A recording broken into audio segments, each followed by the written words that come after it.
Hola a todos y todas, estamos en un nuevo programa de la siguiente movida de La Silla Vacía. Hoy es 8 de agosto, yo soy Juanita León, la directora de La Silla Vacía, y estoy aquí con Héctor Riveros, nuestro columnista de cabecera de La Silla Vacía. Hola Héctor, ¿cómo estás?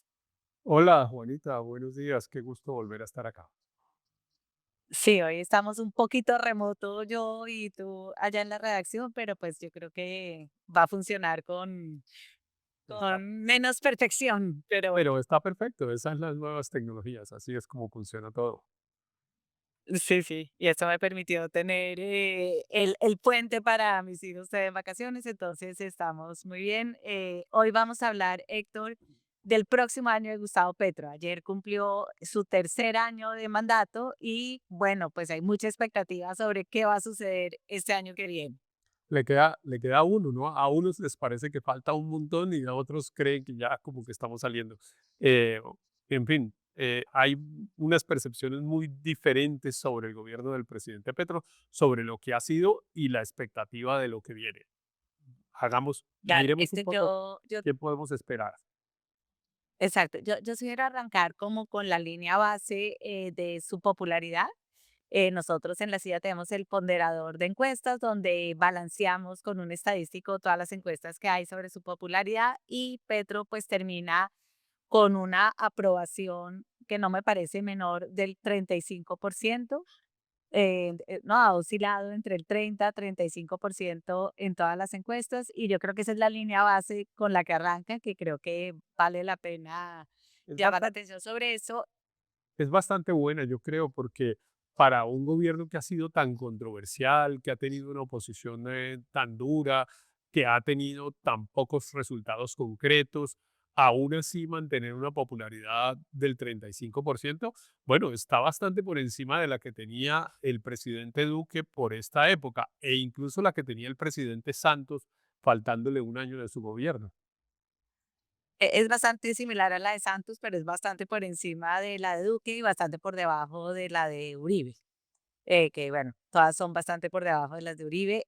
Me parece interesante, Héctor, que miremos también el balance sobre sus políticas específicas, que salió en la última Colombia Opina de hace una semana. Aquí los usuarios la van a poder ver en la pantalla, porque hay cierta diferencia en la percepción que tienen del presidente y la percepción de sus políticas.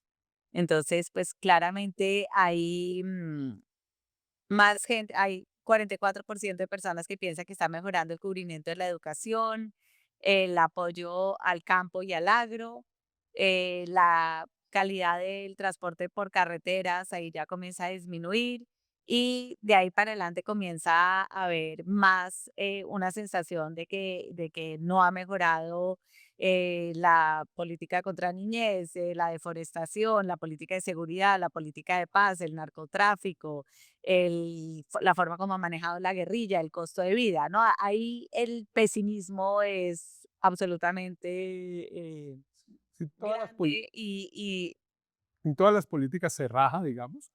Pero eso, a mi modo de ver, habla mejor todavía del indicador del 35%, porque es la gente o un porcentaje de la gente, a pesar de que siente que las cosas van mal en seguridad o en el tema del combate al narcotráfico o a la guerrilla e incluso en muchos temas sociales, a pesar de eso, un grupo de personas tiene una opinión favorable del presidente Petro, con lo cual pareciera que hay un sector de la sociedad que separa el resultado de las políticas y la gestión del gobierno del presidente Petro, y en esa separación le va bien a Petro.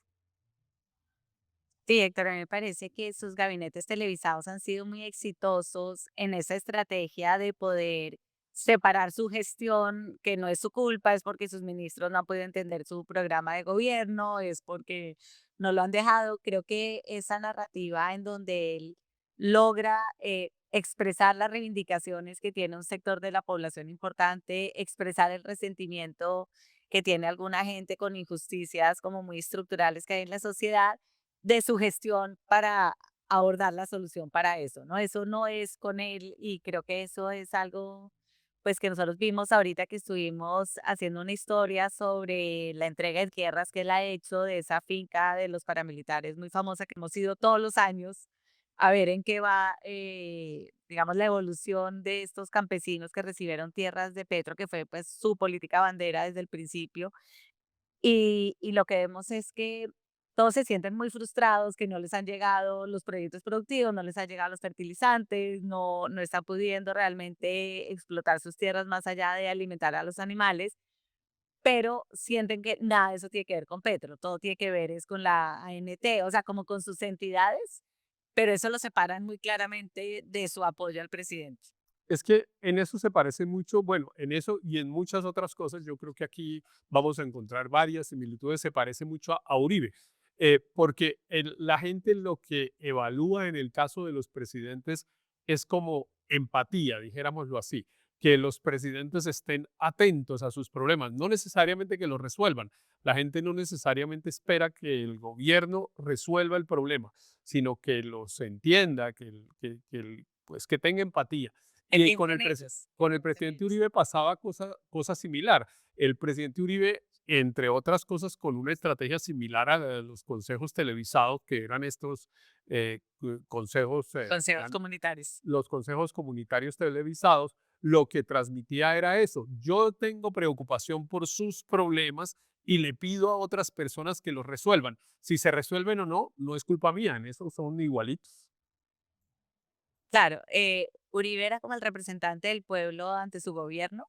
Me parece que Petro es como como la víctima de su propio gobierno, ¿no? Que como que es un poquito diferente la forma como él se sitúa frente a su gobierno que como se situaba Uribe. Sí, sí, probablemente, pero desde el punto de vista comunicativo la estrategia es la misma. El resultado no depende de mí, depende de otras cosas, de que funcionen otras cosas. Yo tengo mucho interés en el resultado y yo tengo total empatía con sus necesidades, con sus expectativas. En eso me parece que son bastante parecidos. Héctor, y en esa línea, y ya para pasar al próximo año, pues yo creo que este año que nos espera va a ser un año duro, va a ser un año en donde va a haber como una gran guerra de narrativas, quién gana, el gobierno o la oposición en instalar su narrativa. Yo me imagino que Petro va a ejecutar su programa vía decreto a como dé lugar y unificar la izquierda para el 2026. Veo como esos tres grandes objetivos, no sé si tú tienes otro y comenzamos a profundizar en eso. Sí, sí, yo estoy de acuerdo. En general, los gobiernos en los últimos años tratan de hacer dos cosas. Uno, de quedarse, pues por sí o por interpuesta persona, dependiendo de si la reelección es posible. Y dos, tratar de que el relato de la historia les sea favorable. Esas son las dos cosas que intentan hacer los gobiernos. Bueno, quizá hay una tercera, que es dejar amarradas cosas, que es que los gobiernos toman decisiones para que algunas cosas que no han logrado hacer a lo largo de su periodo queden como amarradas, como cuando los alcaldes firman un montón de contratos en el último año y uno siempre ve que las grandes obras, por ejemplo, el metro de Bogotá se firma unos meses antes o incluso unas semanas antes de que se acabe el gobierno del alcalde de turno. Eso es frecuente y seguramente esas tres cosas también las hará el gobierno del presidente Petro. Héctor, antes de que entremos en profundidad, tú volviste a mencionar la palabra reelección y me impresionó en la última Colombia Opina, el 65% de los colombianos creen que Petro está buscando su reelección, cosa que está prohibida. Yo personalmente no creo que eso vaya a pasar. Nosotros hicimos ahorita una historia diciendo que los miedos de la gente a que Petro se quede son infundados y tratábamos de desbaratar como los tres caminos de los que habla Vicky Dávila, María Fernanda Cabal, Daniel Briceño, y mostramos que no eran posibles legalmente. No sé si tú crees que valdría la pena que exploremos eso un poquito en profundidad como para disipar eso y después entramos a hablar, porque si creemos que Petro se va a reelegir por algún camino, pues el análisis cambia totalmente. Sí, no, no, yo no creo que el presidente Petro pues vaya a intentar nada y cualquier cosa que intente no va a tener ni viabilidad política ni viabilidad jurídica, pero sí va a intentar reelegirse por interpuesta persona, es decir, El Claro, esfuerzo de mantener su proyecto político. pero el esfuerzo del presidente va a hacer que la gente sienta que cuando va a votar por un personaje, llámese como se llame, afín a sus políticas, es igual que si estuviera votando por Petro. Es decir, Petro sabe que él tiene más votos que cualquiera de sus candidatos y por lo tanto lo que necesita es que los electores crean o sientan que están votando por Petro. Y entonces sí, va a haber una reelección por interpuesta persona. Y a mí me parece que hay una característica que es interesante del último año, que digamos, va a haber un gobierno que, como ya he dicho, todos los gobiernos lo hacen, están intentando quedarse por sí o por interpuesta persona. Algunos lo hicieron directamente como Uribe y Santos. Duque, pues con muy mal resultado por interpuesta persona cuando intentó, digamos, que su sucesor fuera Federico Gutiérrez. Pero en general, digamos, pues todos lo intentan hacer. Yo sí creo que aquí hay un aspecto, sin embargo, distinto, y es que el gobierno del presidente Petro, él y sus funcionarios van a hacerlo abiertamente contrariando la ley que les prohíbe participar en política. Porque no olvidemos que en Colombia mantenemos esa prohibición que a veces es un poco rara y que los gobernantes entonces, como lo hizo Duque, pues lo hacía por debajo de cuerdas. Uribe cuando le ayudaba a Santos con Familias en Acción, pues lo hacía tratando de parecer que no lo hacía. Pero en este caso yo creo que el presidente Petro y sus funcionarios no les va a importar. Bueno, de hecho ya no les está importando. El ministro Benedetti varias veces ha dicho tenemos que ganar y la lista tenemos que conformarla de la siguiente manera. Y el ministro Benedetti es el ministro del Interior, que es el que preside el Comité de Garantías Electorales. Entonces, si ese es el que preside el Comité de Garantías Electorales, pues imagínate lo que puede pasar con los demás. Y el procurador, el Hatch, se va a quedar tranquilo, no va a abrir ninguna investigación, no va a hacer ninguna alerta al respecto. O sea, ya normalizamos que el presidente y su gobierno hacen política y gobierna Esa no para estoy avanzar. seguro, esa es una duda que tengo de cuál va a ser la actitud del procurador. Yo creo que esta procuraduría, la del Hajj, incluso suspendió hace relativamente poco a un alcalde que estaba participando en política apoyando a algún candidato, pero no lo recuerdo con exactitud. Pero claro, por ejemplo, la de Margarita Cabello, sí, recuerdas que suspendió a Daniel Quintero cuando dijo que el cambio era en primera, montado en un carro ahí y simulando hacer un cambio, Claro. y lo suspendió de la alcaldía, que fue una decisión bastante dura que al final se impuso, ¿no? Porque Quintero estuvo por fuera, solo que a Quintero le gustó estar por fuera porque prefirió entonces aprovechar y hacer campaña, pero ese es un tema sin duda que va a haber tensiones y todo el mundo va a estar pidiéndole a la Procuraduría que pues imponga la disciplina, que eso es lo que le corresponde a la Procuraduría, disciplinar. Claro, Héctor, yo quería que viéramos este full de SADE en el Congreso cuando comenzó a gritar reelección con Petro detrás, porque yo creo que eso ha alimentado la idea de la reelección y que no eliminemos, como que expliquemos por qué tú y yo creemos que no va a haber reelección, porque yo siento que ese miedo es la pregunta número uno que a mí me hacen cuando yo llego a algún sitio, es como, ¿Petro se va a quedar o no se va a quedar? ¿Va a haber elecciones en el 2026 o no? Creo que vale la pena como disipar ese miedo, entonces oigamos el full.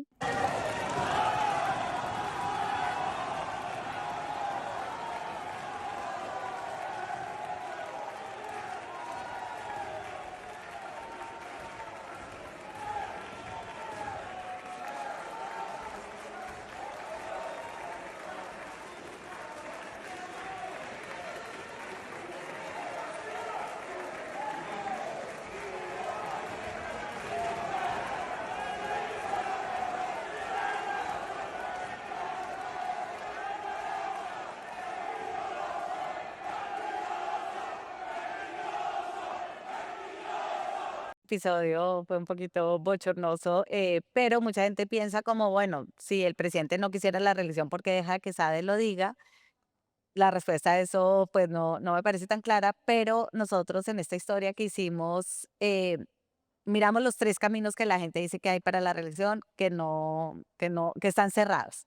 Uno, vía estado de excepción no se puede cambiar el calendario electoral, ¿no? El calendario electoral está definido en el Código Electoral, tercer domingo de mayo, no se puede cambiar sin una reforma legislativa. No depende la convocatoria de elecciones del presidente, sino del Consejo Nacional Electoral o de la Registraduría, Héctor, recuérdame. Del Consejo Nacional Electoral, sí, pero además la fecha de la elección está fijada en una ley, eso no se puede cambiar. Exacto. O sea, si hay problemas de orden público en algunas regiones, se pueden mover las mesas de votación no sé, de un municipio a la cabecera ¿no? Pero Así es. no se puede alterar el calendario electoral vía estados de excepción ni por un problema con Perú, ¿no? Porque me parece que esa sospecha la oposición la mantiene viva, ese camino está cerrado, ¿cierto, Héctor? Sí, sin duda. No, yo, desde el punto de vista jurídico, no hay ningún camino posible para que se autorice la reelección inmediata del presidente Petro a esta altura del partido. Desde el Exacto. punto de vista Si político, cuentan la octava papeleta, tampoco da no, para convocar una constituyente, porque la papeleta para contarla la tiene que decretar también el Consejo Nacional sí, Electoral. nada, no, eso está cerrado. Desde el punto de vista político también, porque digamos cualquier cosa va a tener que pasar por el Congreso, cualquier sea el camino que se quiera señalar va a pasar por el Congreso y eso pues ahí tampoco hay ninguna posibilidad política de que se apruebe nada. Yo lo que creo es que el presidente Petro, como ya lo dije, lo que está intentando es poner en principio la idea de que el tema de la campaña y el tema de la decisión del elector en el próximo año sea si más Petro o no más Petro. No si es Bolívar contra fulanito, no, es Petro contra fulanito. Eso es lo que tiene que tener la gente en la cabeza. Así Petro no esté en el tarjetón. Esa es la estrategia electoral, al menos hasta ahora, la que claramente me parece que el presidente Petro está planteando. Y yo creo que si la logra plantear así, tiene claramente garantizado que va a haber una segunda vuelta y que en la segunda vuelta va a estar él, entre comillas digo, interpretado por alguien en la segunda vuelta. O sea, ¿te parece evidente que él estaría en segunda vuelta, el candidato de él? Sí, yo creo que sí, con la circunstancia política actual, no tengo duda, por una razón, porque es que claramente hay un par de extremos que representan unas fuerzas políticas que son, digamos, el petrismo y el uribismo, y en el medio incluso está, a mi modo de ver, al menos la mitad del electorado, pero una mitad que no está cohesionada, que no logra identificar un líder. Yo me atrevo a decir que finalmente esa mitad, la que está en el medio, va a ganar la elección presidencial en 2026, pero no la va a ganar en la primera vuelta.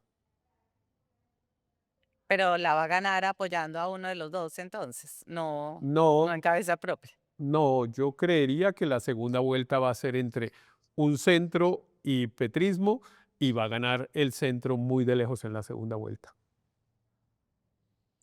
Bueno, pues veremos porque me parece que el fallo contra Uribe pues está movilizando a la derecha, la está cohesionando. Me parece que la decisión que tomó el Centro Democrático ayer de escoger su candidato en octubre y ir a como esta consulta amplia, me imagino que en ese esquema de poliamor que están definiendo los partidos tradicionales, pues eso de pronto cambia un poquito el escenario. No sé cómo lo ves tú Lo que pasa es que en yo ese creo que los sentido. partidos tradicionales son un karma para el candidato que apoyen, lo hagan directamente o por interpuesta persona, digamos, así sea que digan, este es nuestro candidato o digan, vamos a apoyar a fulanito que es de otro partido. Cualquiera que tenga, digamos, ese apoyo, ese es un apoyo tóxico que en la actual circunstancia política.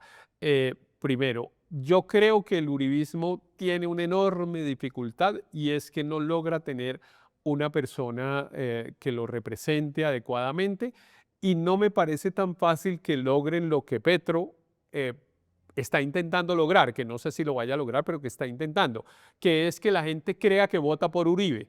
Eh, Eso podría lograrse, no sé, con un hijo del expresidente de candidato y entonces la gente diga, bueno, como no puedo votar por Álvaro Uribe, voto por él, pero a través de una interpuesta persona. Eso me parece más difícil de lograrlo y si no lo logran, pues a mi modo de ver pueden tener dificultades en que ese sector la derecha, eh, esté representada en la segunda vuelta.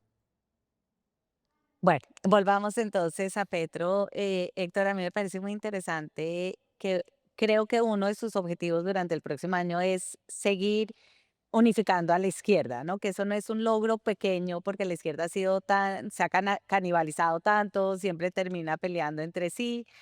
Me parece que han hecho un esfuerzo grande con esta consulta del pacto histórico ahorita en octubre de unirse. Creo que el procedimiento que definieron le va a dar bastante legitimidad al que salga de ahí para ir a pelear en marzo en una consulta del Frente Amplio, en donde, pues, por lo menos todas nuestras fuentes nos dicen que creen que lo que quiere Petro es que gane Roy Barreras. Si gana Roy Barreras, no sé qué tanto Petro va a poder convencer a sus electores de que Roy es Petro. ¿Tú qué opinas? Ujú. Sí, ese es el desafío, pero veo que no te convenció mi tesis de que la derecha no va a estar en la segunda vuelta. Quedaste ahí con Sí, no, no estoy tan dudas ahí. segura. Pero, y sí, yo también dudo, Sí, pues si porque estás estamos es pensando con el tratando de deseo. avisorar cuál puede ser la siguiente movida Claro. y a mí me gusta atreverme a decirlo, aun cuando en este momento pareciera todo, entre otras cosas, con una percepción que se está dando por estos días, que es la que tú acabas de expresar, que el uribismo está reverdeciendo y tal. Y yo eso no es lo que percibo. El uribismo sigue siendo el mismo a pesar de dos hechos tan fuertes como los que han pasado, el atentado contra Miguel Uribe y la condena a Álvaro Uribe. A pesar de eso, el uribismo no logra nuevos adeptos. La derecha no logra nuevos adeptos. Y si ya no se logra con esas dos cosas tan duras, pues ya no se logra con nada, porque con qué logra uno mover a la opinión que no ha estado con uno durante 2 décadas a que venga a estar con uno a pesar de que han pasado semejantes dos cosas. Pero bueno, paso a lo que decías, que es lo de la izquierda, lo de la unificación de la izquierda. Yo creo que ahí el petrismo tiene un problema, que es efectivamente, lo que el presidente cree que hay que hacer es que la gente perciba que va a votar por Petro, así Petro no está en el tarjetón. Eh, y él tiene unas dudas de si lo hace con una persona de izquierda o con una que no sea de izquierda. Claro, el sentido común indicaría con una persona que no sea de izquierda para atraer otros sectores con los cuales, pues claramente cualquier candidato de los extremos eh, necesita para ganar. O sea, ni la izquierda ni la derecha ganan si esos que no están ahí no se les suman. Y mi opinión es que no se les van a sumar y por eso es que eso le da viabilidad política al centro. Pero me parece que el presidente Petro comete un error si le entrega su representación a un candidato que no sea de izquierda, llámese Daniel Quintero o Roy Barreras, porque la izquierda es bastante incondicional con Petro, pero la izquierda cree que uno de los errores, tal vez el más grande que ha cometido el gobierno del presidente Petro, ha sido intentar gobernar con personas que son de su política, de la política tradicional. En la izquierda le atribuyen los problemas y los fracasos del gobierno del presidente Petro a ese sector político y hay un porcentaje que yo creo que no votaría por ellos, así el presidente Petro les diga que voto. Héctor, hay como un problema de maquinaria política o de pura mecánica política que favorece, por ejemplo, a Daniel Quintero en esta consulta de octubre, porque ahí es una consulta que en general no genera tanta emoción y donde la gente que tiene aparatos como organizados políticos tiende a tener una ventaja frente a los que solo tienen opinión. O sea que Daniel Quintero tiene de pronto un chance grande de ganar esa consulta. Sí, yo creo que Daniel Quintero va a pelear duro esa consulta y tiene un chance de ganarla. Y si la gana es una derrota para el pacto histórico muy dura, muy dura. Yo creo que eso garantizaría, digamos, puede poner en riesgo el vaticino que yo estaba dando de que eventualmente el pacto histórico esté en una segunda vuelta. Si el pacto histórico y la izquierda terminan con un candidato como Daniel Quintero, es probable que no haya segunda vuelta. Y que gane el centro en primera, ¿no, Héctor? Tu optimismo es desbordante, es No, no, no, impresionante. no, no es que yo quiera que gane el centro, no es que yo quiera que gane el centro, pero es que creo que esta circunstancia, a mí me da la impresión que esta circunstancia, el enredo, digamos, del gobierno y la polarización del presidente y tal, por una parte, y por otra parte, la radicalización de la derecha y que hayan surgido candidatos que tienen un discurso muy radical en la derecha, como Vicky Dávila o como Abelardo Espriella, y que ellos estén copando, digamos, ese escenario de la derecha, solo favorece a quienes tienen un discurso más moderado, porque yo percibo un cansancio en la opinión pública en relación con esa disputa. La gente no siente que esa disputa le esté sirviendo para tener un mejor bienestar. La gente no la quiere desde el punto de vista político. Cuando estoy diciendo la gente, estoy refiriéndome al 55 o 60% de la opinión que no está en esos extremos políticos. Y entonces Sí. mi vaticinio hoy, pero puedo equivocarme, es que el desenlace va a ser sorpresivo. El cuento ese de que la radicalización se está profundizando y que entonces que todo el mundo tiene que irse para los polos puede producir un resultado sorpresivo. Sí, yo también percibo que el ánimo es muy diferente ahorita del que había, por ejemplo, alrededor del plebiscito o no, o después del plebiscito con la elección de Duque o incluso con la elección de Petro, en donde la gente, sí, mucha gente que a mí me parecía como moderada, estaba muy radicalizada a un lado u otro, y creo que ahorita sí hay esa sensación de hastío como con el odio, la polarización y que la gente quiere es como soluciones. Pero, Héctor, pues está el problema de que el centro está bastante dividido, ¿no? O sea, Fajardo está por un lado, Claudia López está por otro, Galán. Entonces, ese centro, no sé si al dividirse No, también tiene ese chance de llegar. no, el centro no está dividido, el centro está unido, pero no está unido alrededor de un candidato y se une muy rápidamente alrededor de un candidato porque tiene una ventaja, que no está esperando directrices de un partido político, ni depende, digamos, de decisiones de maquinarias, etcétera. Es un voto fundamentalmente de opinión que se mueve más rápidamente y que es más flexible, pero solo tiene un problema, que toma decisiones un poco más tarde, porque la mayoría de esas personas hoy están desentendidas y es como, ay, no me hable de esta cosa que es artera. Pero en ese momento, en el momento en que le toque tomar la decisión en febrero del año entrante, pues ahí pregunta, ¿quiénes son los que están? Uy, no, este es de Uribe, no, qué jartera, no más eso. Este es de Petro, no, pues ni me lo mencione.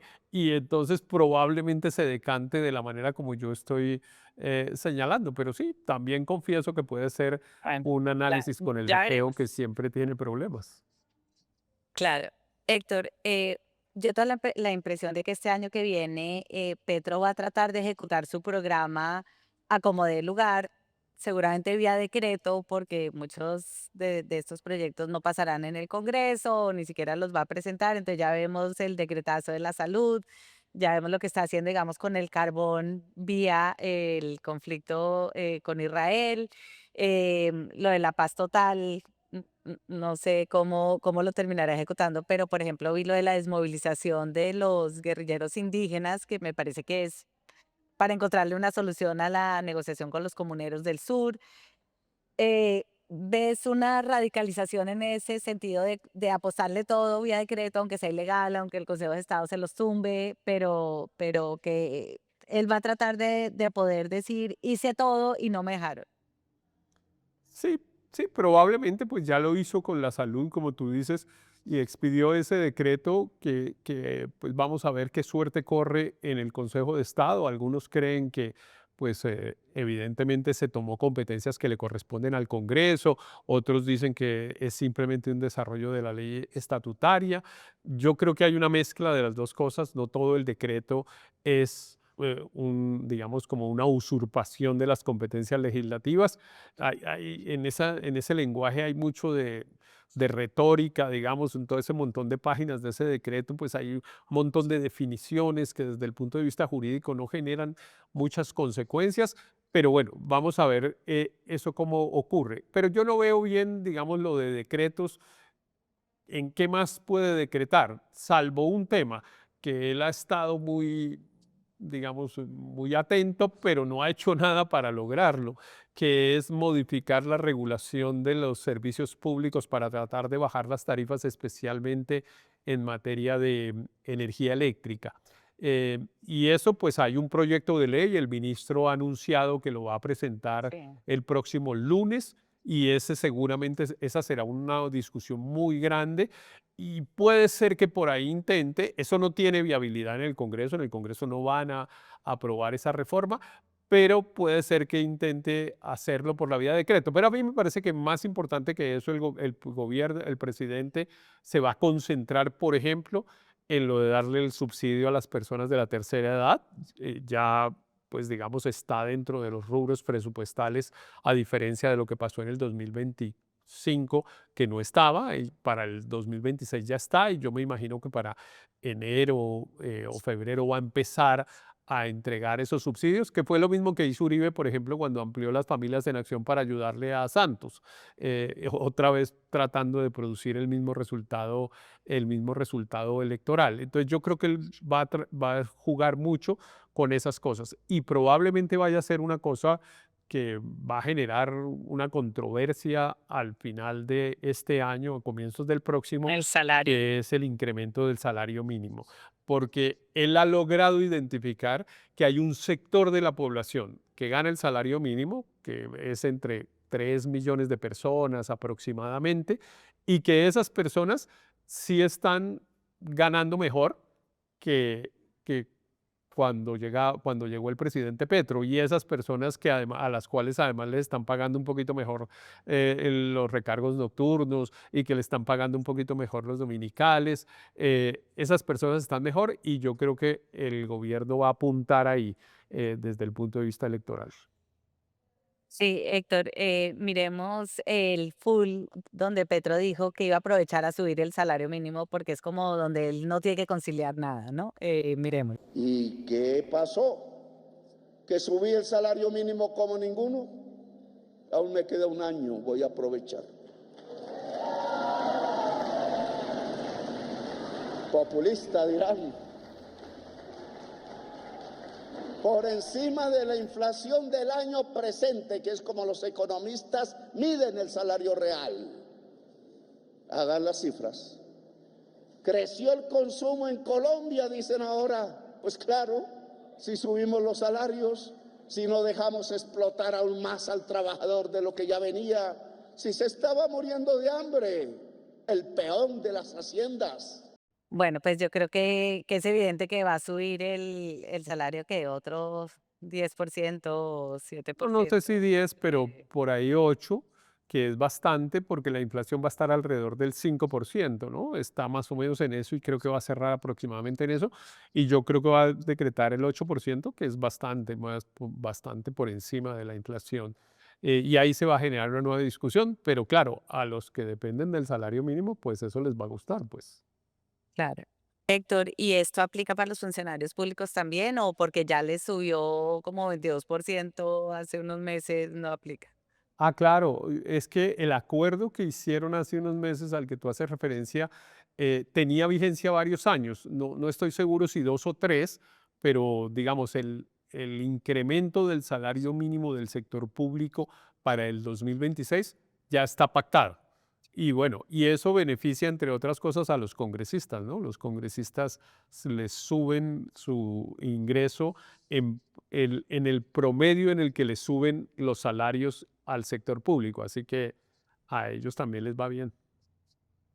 Claro, Héctor, y yo creo que va a haber todo un tema este año que viene sobre el presupuesto, ¿no? Porque muchos de estos planes de Petro sí suponen que va a tener plata para hacerlos, ¿no? Si vemos ahorita esta gráfica de cómo ha aumentado el presupuesto durante el gobierno de Petro, pero sobre todo cómo lo quiere aumentar ahora, pues es bastante pronunciado.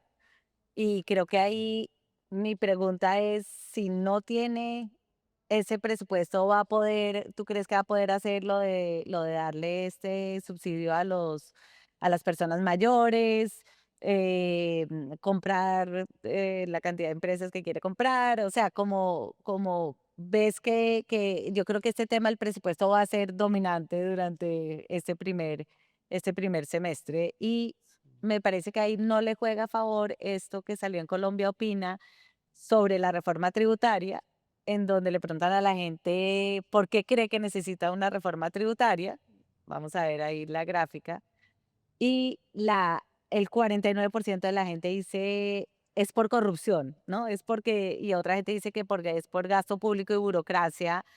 Ahí hay una mayoría y eso me parece que el Congreso es como muy sensible a la opinión pública, a si la opinión pública siente que se necesita o no se necesita. Sus financiadores, pues no sé, son los grandes conglomerados económicos que obviamente no quieren una reforma tributaria como la que está planteando el gobierno de cobrar impuestos a los dividendos, a las herencias.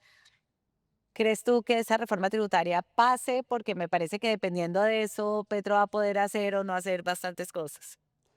Pues lo que pasa es que yo creo que aquí hay una coincidencia de intereses entre el gobierno y los congresistas, porque los congresistas también necesitan inversión pública y suelen usarla o bien legal o bien ilegalmente. Legalmente quiere decir que pues hacen una gestión y entonces van y dicen que ellos lograron el presupuesto para el acueducto, para el alcantarillado, y todo bien, digamos, simplemente cobran réditos electorales por lo que llaman su gestión.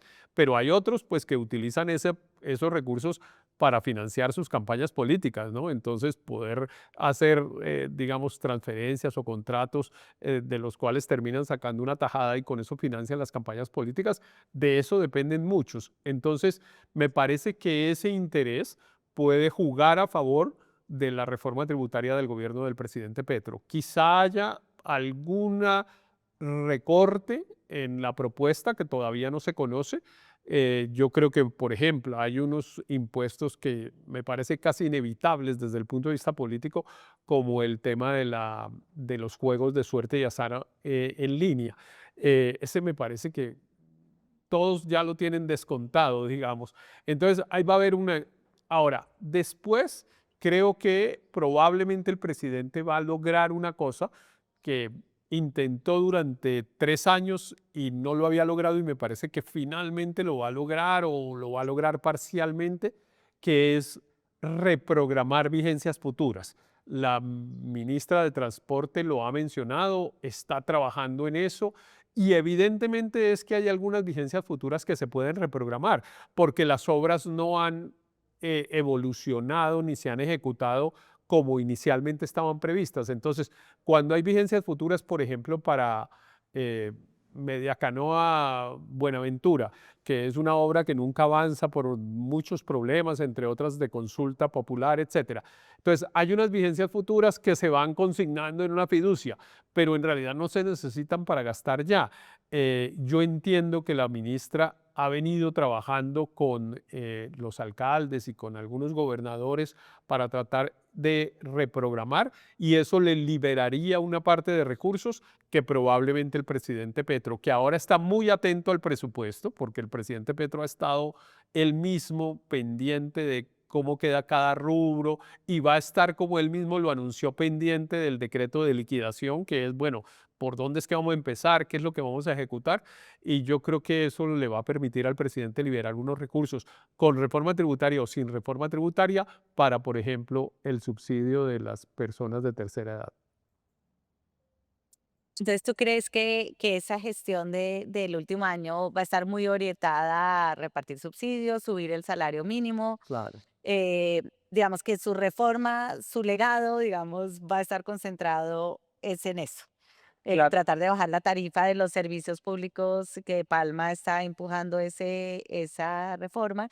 Y yo supongo que en sacar la reforma a la salud, Benedetti y el gobierno han estado entregando mermelada a los de la Comisión Séptima. Ahorita decidieron quitarle el apoyo al proyecto del pacto histórico para regular las iglesias, para poder conseguir el voto de las dos senadoras evangélicas en la séptima.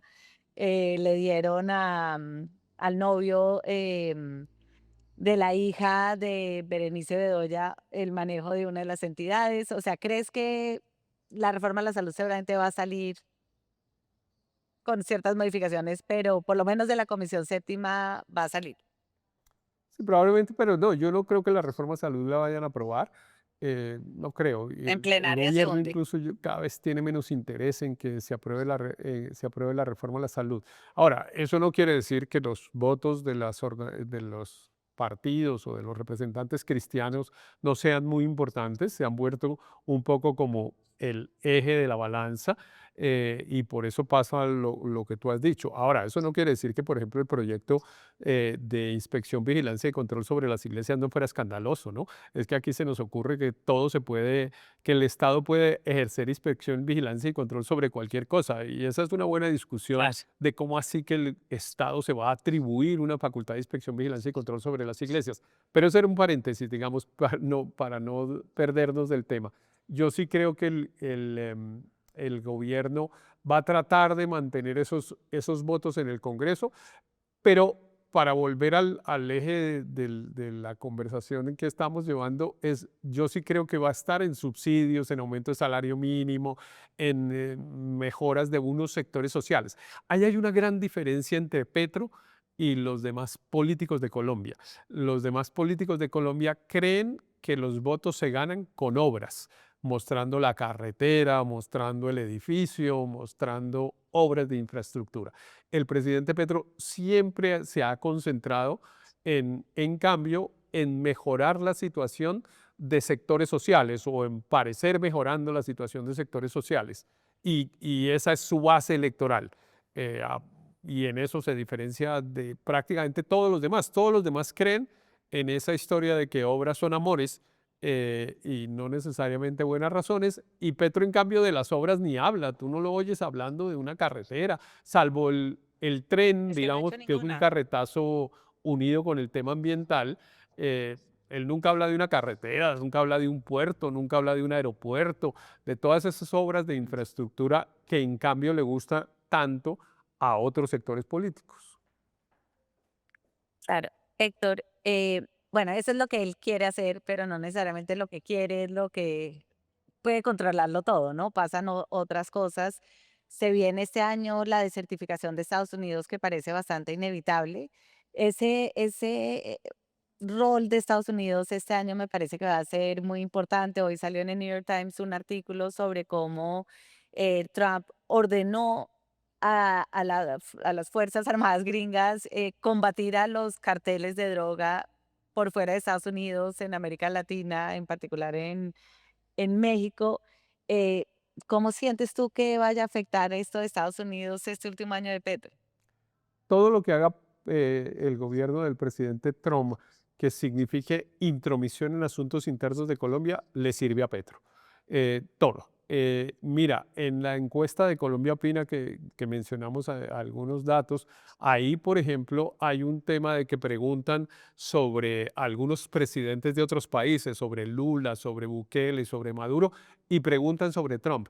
Y Trump tiene 20%, un poquito más de imagen favorable, y 60% o 68% de imagen desfavorable tienen esa encuesta.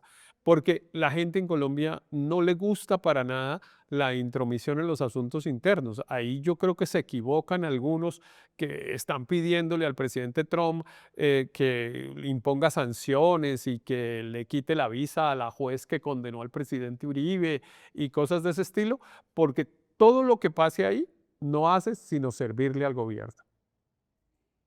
Sí, yo estoy de acuerdo contigo. Creo que todos los abusos en Colombia uno los siente como, bueno, o sea, no somos como una república bananera para que usted se meta así. No estoy segura lo de la desertificación, porque creo que a los colombianos tampoco nos gusta ser muy parias, ni que nos quiten las visas, o yo creo que lo de la certificación, sobre todo que se comience a ejecutar en marzo, creo que eso va a tener un uso político y no estoy segura que esa parte le vaya a funcionar al presidente. ¿Tú crees que sí? Pues depende, si viene con sanción, si es pura retórica, pues ahí se vuelve neutral. Si viene con sanciones, pues pasa lo que te digo, la gente va a percibir, eso no hace sino servirle al discurso del presidente Petro de que no lo dejan. El único que no podía todavía meter que no lo dejaban era el gobierno de los Estados Unidos, y si ahora puede meter los medios, la oposición, los ricos, los esclavistas y además los gringos, pues el cuadro queda completo. Eso no hace sino ayudarle al presidente Petro. Ok. Héctor, hay otra variable que va a pasar este año y es que varios de los escándalos de corrupción van a madurar más, ¿no? Ya hay una orden de captura contra el director del DAPRE, Carlos Ramón González, por lo de la ONG-RD. Seguramente Bonilla va a terminar muy implicado por su asesora Benavides, que tiene un principio de oportunidad, el exministro Velasco. em, lo de las aduanas que denunció Reyes, pues también está en la Corte Suprema. O sea, ¿crees que lo de los escándalos o también esto que salieron de los chats de Vicky Dávila, que ya están en la fiscalía, todo este escándalo de Petro supuestamente contra Vestis? O sea, ¿crees que estos escándalos logran alterar en algo el curso del año que viene o en realidad eso ya esa factura se pasó? Sí, yo creo que esa factura ya se pasó, nunca lo logró afectar, la verdad, ¿no? La popularidad del presidente Petro nunca se afectó por cuenta de ninguno de los escándalos. Pareciera como que nadie los atribuye o, en fin, hay una actitud también de la opinión pública o de un sector de la opinión pública que decide seguir a unas personas independientemente de lo que pase. Al presidente Petro, pues evidentemente lo afectan, a su gobierno lo afectan un montón de hechos de corrupción y pues el petrismo sigue incólume. Y bueno, al presidente Uribe lo condenan y la Plaza de Bolívar se llena. Pues uno esperaba que eso solo pasaba en Sahagún, ¿no? Que eh, condenaban al ñoño y la gente en el municipio salía a respaldarlo. No, pues pasa en Bogotá, se llena la Plaza de Bolívar después de una condena a una persona. Sí, eso es muy, muy paradójico. Lo poquito que creemos en la justicia es muy impresionante. Héctor, a mí mucha gente me pregunta, bueno, ¿qué tanto daño puede hacer Petro de aquí a final del periodo? Y por otro lado, ¿qué cosas buenas, qué cambios van a permanecer después de Petro? ¿Cuál va a ser verdaderamente su legado estructural en lo positivo? Yo creo que daño estructural, pensaría yo que el de la salud ya está hecho y va a seguir agudizándose y creo que eso le va a pasar una factura política. Y creo que esa crisis en el tema de seguridad no veo cómo se pueda reversar en el año que viene. No sé tú qué daños estructurales crees que vamos a ver este año. Sí, yo estoy de acuerdo que los dos grandes sectores de deterioro en el gobierno del presidente Petro son la salud y la seguridad. Eh, yo creo, pues ambos atribuibles a él parcialmente, me parece, porque evidentemente la salud venía con un problema estructural complejo que él agravó y la seguridad venía con un problema también estructural que él agravó. En un caso por tener una política, a mi modo de ver, equivocada y en otro caso por no tener política, porque en política de seguridad pues lo que ha habido es una ausencia de política. Nadie sabe cuál es la política de seguridad del gobierno del presidente Petro. Pero eso venía con unos problemas derivados de lo que llamamos la violencia anárquica derivada de la mala implementación del acuerdo con la guerrilla de las FARC. Y pues el tema de la salud tiene un problema complejo, que es que, pues como alguien dijo en algún momento en Colombia, realmente tenemos y queremos tener una salud de ricos, con un país y con un aporte, digamos, pues más bien precario en términos económicos. Eso de que a la salud todas las veces le sumen más cosas por la vía de tutela y cosas de esas, hace que el sistema sea como sea que esté organizado, tenga problemas de financiación. Pero yo estoy de acuerdo contigo que esos son las dos debilidades políticas del presidente Petro. Ahora, en relación con qué es lo que puede quedar, pues eso es un poco difícil, porque mira que esto lo uno con el tema de las obras o de los sectores que se atienden. Claro, cuando son las obras, pues ahí quedan, digamos, está ahí, si alguien logra hacer una gran obra, pues ese presidente va a poder reclamar la construcción de esa obra permanentemente. Cuando un presidente lo que dice es yo le mejoré el ingreso a los trabajadores del salario mínimo, pues ese puede ser un logro que se pierda y después cada vez le toca estarlo recordando en las elecciones y la gente duda, etcétera. Yo creo que él intentó unas cosas en las cuales no necesariamente ha habido avances, ni siquiera en el discurso. Incluso en algunos casos me parece que ha habido un retroceso que a mí me impacta mucho. Por ejemplo, el tema ambiental. Evidentemente en el tema ambiental el presidente Petro pues lo tiene de primero en la agenda, lo pone, todos los días lo saca, etcétera. Los resultados concretos son muy malos. Y a mí me parece que el hecho de que Petro hubiera agenciado la causa del ambientalismo ha hecho que unos sectores muy anti-Petro se hayan retirado.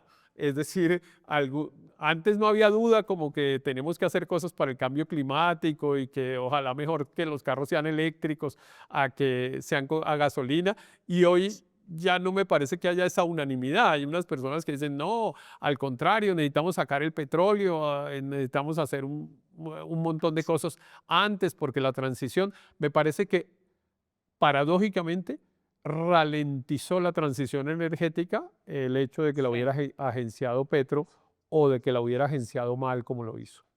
O sea, nosotros hicimos hoy una historia sobre la política que implementó Susana Muhammad en el Amazonas de apoyar a los campesinos pagándoles por no deforestar. Y lo que vemos es que en esos núcleos donde le están pagando a los campesinos por no deforestar, ha disminuido la deforestación. Pero claro, son cosas muy puntuales y realmente el mayor regulador de la deforestación en la Amazonía siguen siendo mordisco Claro. y calarcá.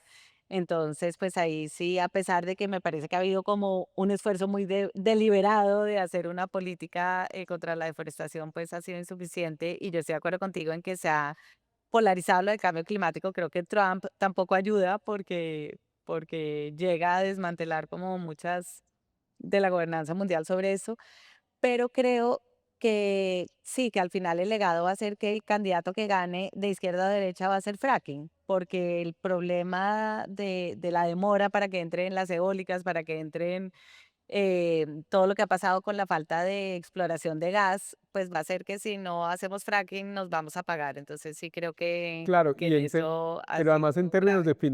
en términos de finanzas públicas, también hacer fracking va a ser necesario, digamos, porque pues hay más regalías, más impuestos por cuenta del petróleo, en fin, entonces sí, yo creo que sí, y en algún momento yo espero que los colombianos volvamos a unos consensos, por ejemplo, en materia ambiental y en otros temas en los cuales uno ve que hay unos sectores que francamente por hacerle oposición al presidente Petro, terminan pues retrocediendo en unas cosas en las cuales creo que habíamos avanzado.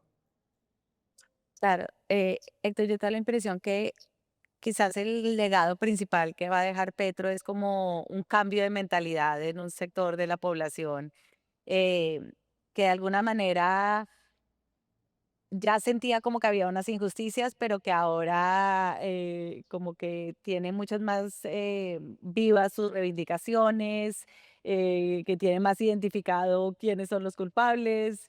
Creo que eso lo va a trascender a Petro, ¿no? Como haber apelado si se quiere, ese odio, creo que eso va a estar vivo y que el próximo presidente va a tener que lidiar como con una población insatisfecha que no está dispuesta a volver a su casa a resignarse. No sé si tienes esa Claro. impresión. Sí, yo creo que es otra vez parecido a lo de Uribe. El gran logro político de Uribe fue haber, digamos, sacado del closet a la derecha.